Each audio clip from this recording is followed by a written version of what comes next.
Complete Unknown. A Complete Unknown is the new Timothée Chalamet movie, starring Timothée Chalamet. It's the Bob Dylan biopic, basically. It's in 1961.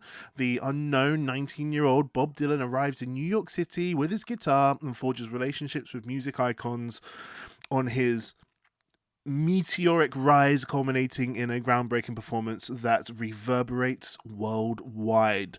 That is the summary, the synopsis given on IMDb. It's directed by James Mangold. It's got Edward Norton in it, Elle Fanning, Monica Barbaro.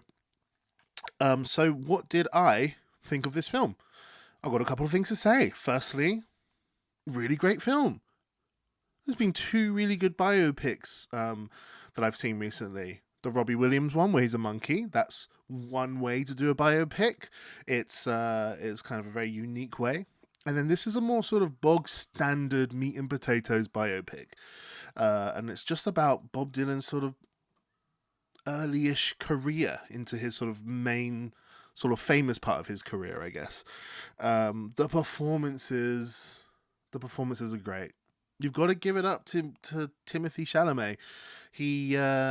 He hasn't been my absolute favorite actor so far. Like, a lot of people have been like saying, "Oh, he's gonna be the next big, like Leo DiCaprio. He's gonna be the next Tom Hanks, the next Daniel Day-Lewis, even." And I've watched a lot of his films, and I thought he's good, but like, where are they getting those claims from? Like, he seems just serviceable. He seems fine. Like, I've never seen him like truly strike a chord with me, if I'm honest with you, in his films. Like, he's just been good. He's been, a good actor. But in this film, I think I see it a bit. It's the voice, it's the posture when he's standing on stage, like from behind. He's got that slightly hunched while he's playing guitar look that Bob Dylan has. He's got that kind of demeanor. He's really got the demeanor of Bob Dylan. He plays the arrogance of Bob Dylan really well, the mystery of Bob Dylan, the sort of, I don't know, as if he's sort of artistically above other people. I feel like Bob Dylan is a little bit like that sometimes. Like, he would even have feuds with John Lennon. Like, that's just, Bob Dylan was like that a little bit sometimes. And yeah, I think I can really see that in Timothy's performance. It's so easy to slip into an impersonation of Bob Dylan. Oh, I'm Bob Dylan. Like, it's such a strange voice, but for the most part, Timothée Chalamet, he sounds natural, but he does sound a bit like Bob Dylan. He behaves in... He does behave in sort of crazy ways, but it seems natural when Timothée Chalamet does it, if that makes any sense. He's just really good. Ed Norton is really great in this film as well. Monica Barbaro. I thought the directing of this film was wonderful, if I'm honest with you. And they're all singing and playing the instruments, and it's really great that this film was delayed due to COVID, actor strike. It was delayed a couple of times, and it really gave these actors years to learn to play their instruments. And I've heard Timothée Chalamet say this, like, wow, we might as well do it all live, and then there's no need for any artifice in this. Like, it really is that. There's no acting even needed. We're actually singing and playing. And it's like, yeah, that really works in its favor.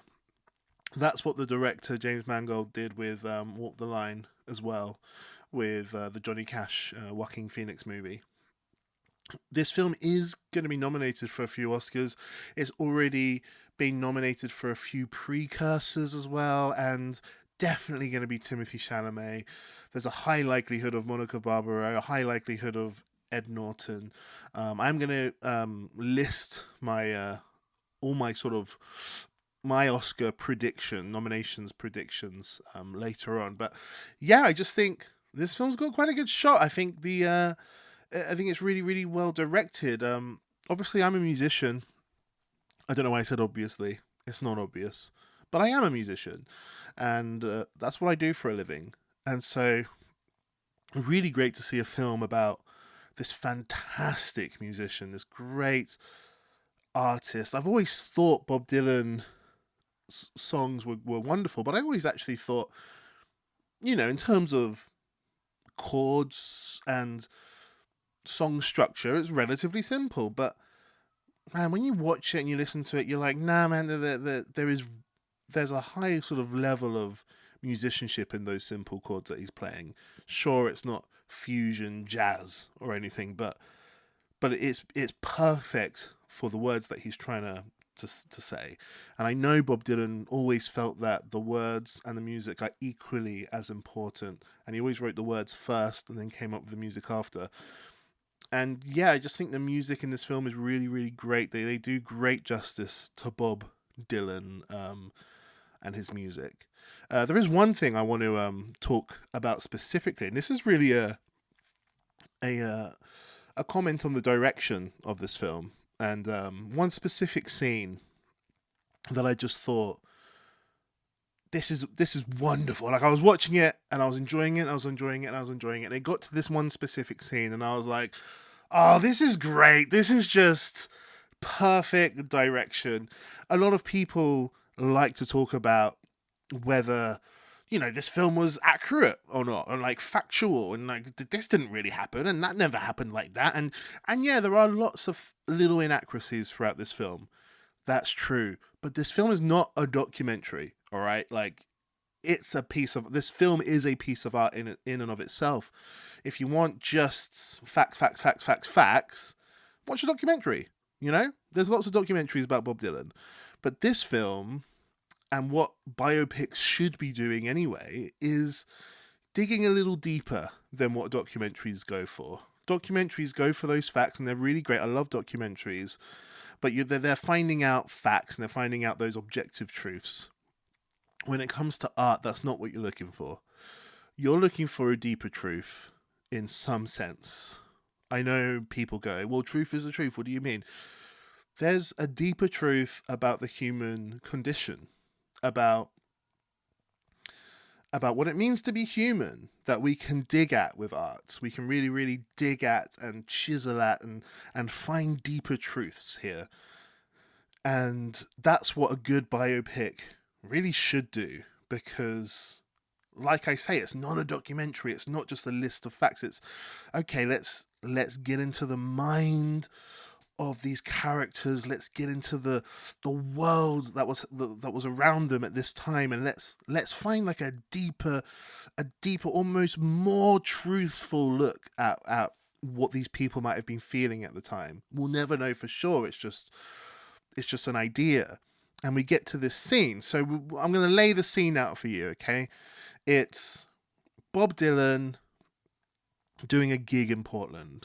Now, there is the famous gig where everyone's booing him, and even that has lots of inaccuracies. But I'm not talking about that performance. I'm talking about the duet he does sort of the day before on stage with Monica Barbaro.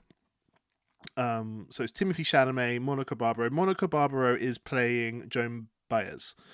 Right, so Timothée Chalamet's character, Bob Dylan, he's in the past. He's had this long-running relationship with Sylvie, who's played by Elle Fanning, and he cheats on her, and he's unfaithful, and eventually their relationship sort of breaks up. But she loves him. Sylvie loves Bob Dylan, but he's cheated on her, and he cheats on her with the famous singer Joan Baez, and Joan Baez is this great folk musician herself.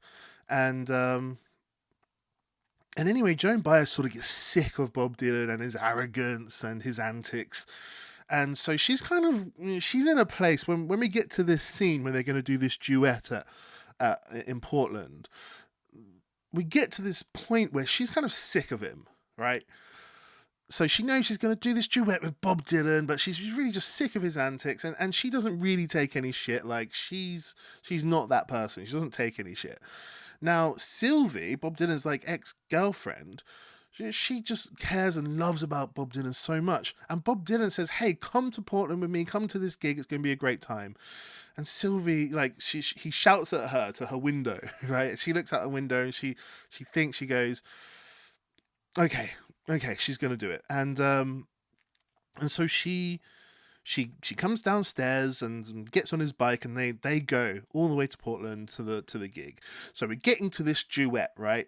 And Bob Dylan comes on stage. Sylvie's in the wings, just looking on stage, and Joan Baez is on stage already, and she's like, welcomes Bob Dylan to the stage. And Bob Dylan comes, and you can tell immediately that Joan Baez doesn't take any shit, because she's like, just sing the fucking song to him. Like, the audience don't hear it, but she says to Bob Dylan, just sing the fucking song. And she starts playing. And Bob Dylan's like, okay, and he's like, tunes up his guitar, gets his harmonica ready, and they're gonna sing a duet together. And it's a song written by Bob Dylan, but Joan Baez starts it. And the lyrics to this song are, it's the one that is called "It Ain't Me, Babe." So it's the one that starts with, "Away from my window at your chosen speed. I'm not the one you want, babe. I'm not the one you need."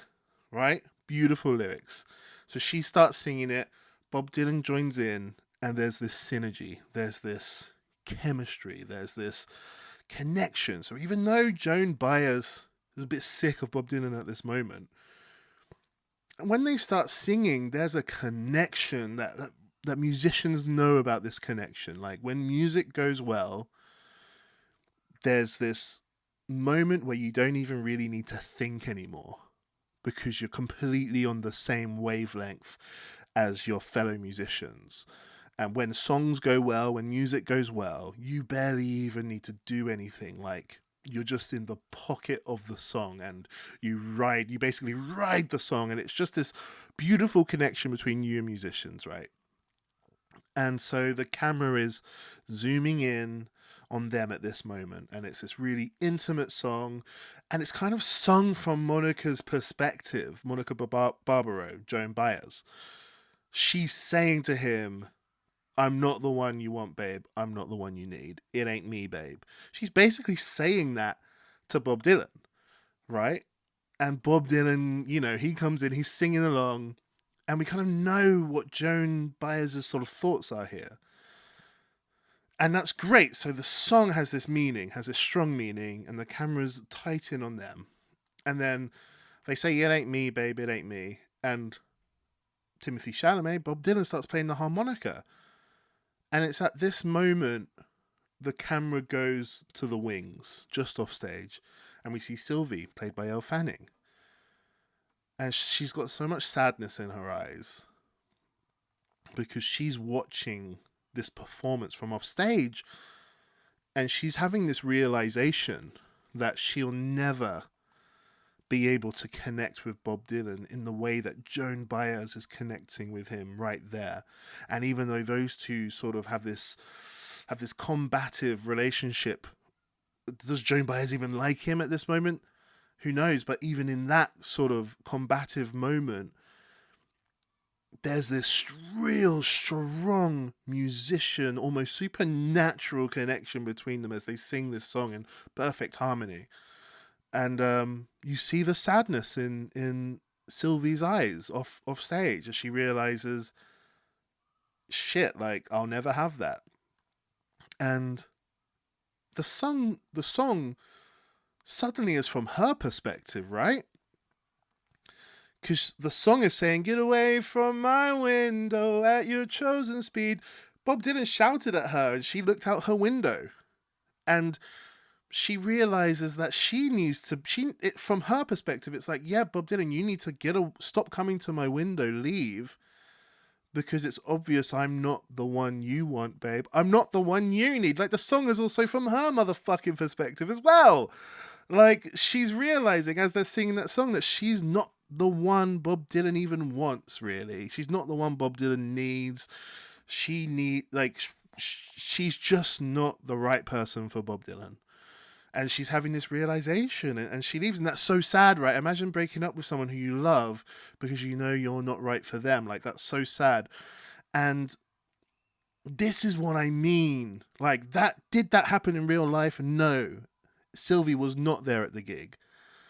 But we're digging deep into the human condition, and and the way that these people might have actually felt that you don't get in documentaries, but you're able to do this with artistic license. And it's this wonderfully directed scene using this beautiful song sung perfectly by Timothée Chalamet and Monica Barbaro, acted amazingly by Elle Fanning off stage, the sadness in her eyes and the realization, the lyrics, everything is absolutely perfect. And the other thing that's so important in this scene is that you feel you know exactly what Joan Baez is sort of feeling and thinking in the scene, and you also seem to know exactly what Sylvie is feeling and experiencing in this scene. And these lyrics are really representing both of their sort of feelings at this moment in time. The only person who you're not sure how he feels is Bob Dylan. He is, as always, a mystery. And that's why this film is called A Complete Unknown. And that's why that scene is fucking amazing.